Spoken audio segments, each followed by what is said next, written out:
Միայն այն տղամարդիկ, ովքեր ունեն թերարժեքության բարդույթ, ովքեր գրեթե վստահ են, որ իրենց սեռական անդամը թույլ է, իրենք շարունակում են մտածել, որ կանայք ուշադրություն են դարձնում իրենց սեռական օրգանի չափի վրա։ Այն տղամարդիկ, ովքեր գրեթե համոզված են, որ իրենց սեռական օրգանը փոքր է իրենց ընկերոջ սեռական օրգանից հարց, իսկ ինչի են իրենց սեռական օրգանը համեմատում իրենց ընկերոջ սեռական օրգանի հետ, ապա այդ տղամարդիկ մշտապես կունենան ինքնահաստատման խնդիր։ Եթե մարդը վստահ չի իր ուժերի վրա, հատկապես սեռականության առումով, ինքը միշտ համեմատելու է։ Համեմատությունը վատ բան է սեռական ոլորտի մեջ։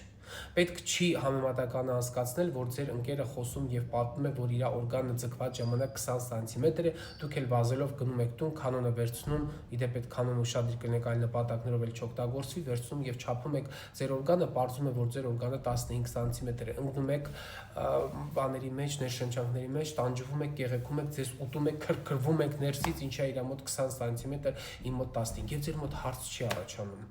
Գուցե ինքը պրոստը խոսում է, որ իր մոտ 20 սանտիմետր է։ Ուսամ ձեր մտքով է ժամանակ չի լացնում, վազեք ձեր ընկերոջ սեռական օրգանը չափեք այդ նույն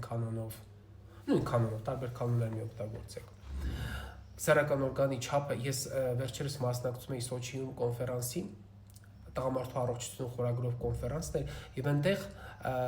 մի քանի լեկցիաներ նվիրված էին տղամարդու սեռական օրգանի չափը ունի նշանակություն, թե չէ սեքսի մեջ ու սեռական կյանքում։ Մենք պատասխանը դալիճում նստած էր 600 հոգի մարդ, բոլորը գիտեին հարցի պատասխանը, մասնագետներ էին նստողները, գինեկոլոգներ, ուրոլոգներ, սեքսոլոգներ, մաշկավենիերա, բոլորը գիտեն հարցի պատասխանը, գիտեն որ ոչ, բայց բոլորը անհամբերությամբ սպասում են, կարող է ինչ-որ մի նոր բան կա, կարող է ամեն դեպքում այդ պրոֆեսորը պատրաստվում է ինչ-որ մի նոր բան ներկայացնեն սեռական օրգանի չափին։ Այնպիսի նկարներ էր ներկայացվում լեկցիայի ժամանակ,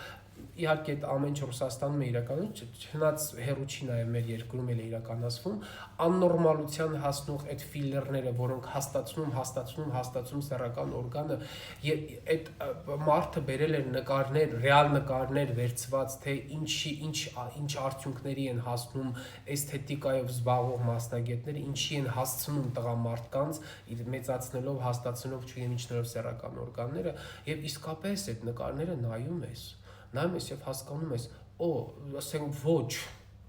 ոչ, դա նորմալ չի։ Ես կասեի նույնիսկ դրան տգեղ է նայելը, իսկապես տգեղ է նայելը, ժողովուրդ։ Սեռական օրգանը նախատեսված չի զարմացնելու համար, հիշեք դա։ Սեռական օրգան ունի երկու կարևոր ֆունկցիա՝ միզարտադրության եւ սեքսուալ ֆունկցիա։ Սեքսուալ ֆունկցիա իրականացման համար ձեզ չափ պետք չի, ձեզ պետք են պրակտիկ գիտելիքներ, ինչպես ճիշտ